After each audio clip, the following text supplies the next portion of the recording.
Magandang araw mga kabahay! Nandito tayo ngayon sa Spring Country, Philinvesto, Quezon City. Saan itutour natin tong house and lot for sale ng Nogton. Ang lot area ng bahay na ito is 158 square meter. So kung makikita nyo, maluwag ang ating mga areas for services like the 30 kitchen and the foyer. Ang property na ito ay corner lot at the best ang pagbili ng bahay na isang nasa corner lot kasi nagkakaroon siya ng two-phase. So isa dito, isa rin doon. Ang house and lot na ito ay nagkakahalaga ng 12.5 million Philippine peso. Tara, pasukin natin. So going inside, we have a very spacious service area. Yan. Makikita natin, merong one-car garage. Then, spacious tayo dito. Pwede tayong mag-invite ng guests. Pwede tayong maglagay ng mga hangout area dito, barbecue area. And for those who have kids, pwede tayong maglagay ng play area ng mga bata, like slides, etc. So, napakaraming pwedeng gawin dito. Kaya yun din ang kaganda na isang corner lot. Malaki yung nagiging spasyo para sa mga other things. And nagiging comfy pakiramdam ng ganitong klase ng maluluwag na setbacks. Kasi usually pagka hindi corner lot na isang bahay, medyo nagiging mas masikip siya.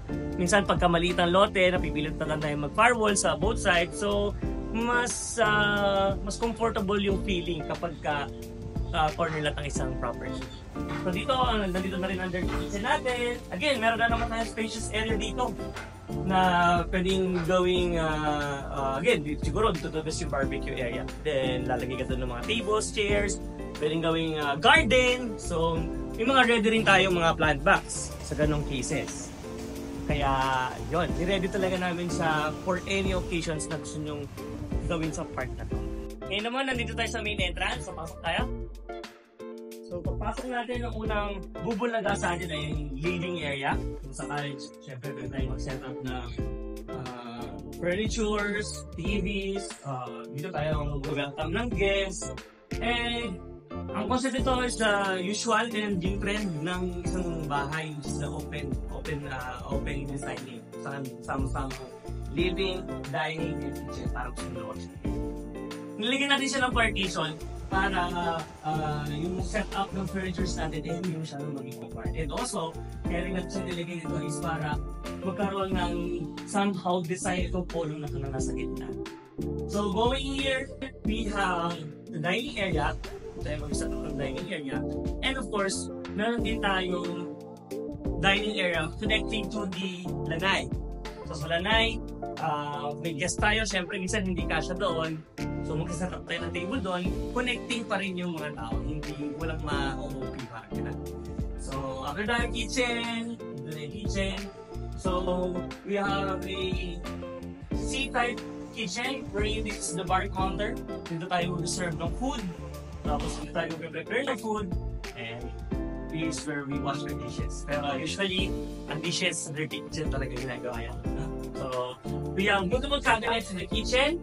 Yan, kompleto siya. So we can store all our food, all our utensils. So in the ground floor, ang CR natin is located here beside the kitchen para available siya for everyone, guests, family members na nag-i-stay sa living room, nanonood lang ng TV, nag-YouTube lang. So lagi siyang available.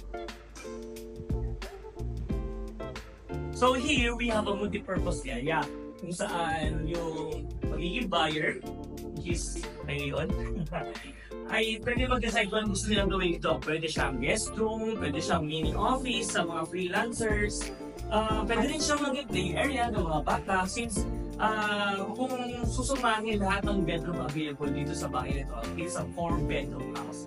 So counting this, 4 bedrooms po tayo. Pero kung convert siya into another room, may 3 bedrooms pa na mas taas na available. Then the final area of the ground floor is the storage room.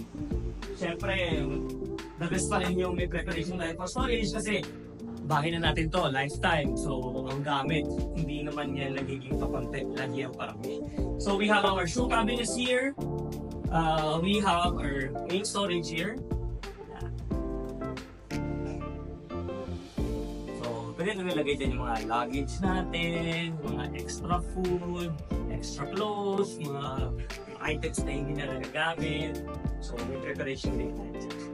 Moving up the stairs and going to the second floor, we have a high ceiling, center light, and yung mga window siya, so hindi siya magiging madilim sa part na to. So nandito tayo ngayon sa second floor. Meron tayong 3 bedrooms dito at may isa tayong multi-purpose area ulit. Yung unang room ay isang master's bedroom na may sariling CR and balcony. And yung dalawa namang kwarto ay may common CR sila. So, pasok tayo sa master's bedroom muna.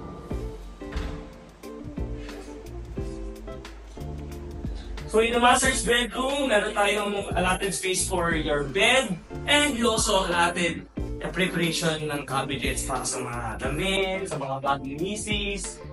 Siyempre, mga misis natin, mahilig yan mag-makeup, ganyan. So naglagay din kami ng preparation for vanity mirrors. Yeah. So pwede siya dyan mag-set up ng makeup. And then, kagandahan nito ay meron tayong sariling balcony sa master's bedroom na pwede tumabay yung mga may-ari ng bahay. Kumbaga, late night or morning coffee, pwede dito. Dahil mahangin naman siya. At maganda yung view of puro greenery. And finally, dito sa master's bedroom, meron tayong sariling CR.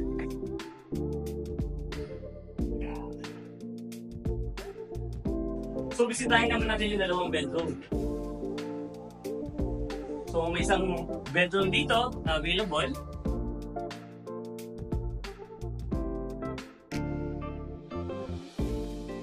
At meron din isang bedroom na available dito.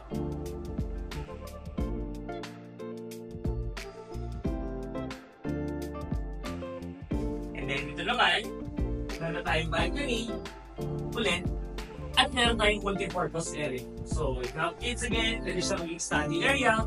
If you're more of a gusto nyo maraming spaces for gathering, pwede siyang maging family area. So nandito rin yung aming commons.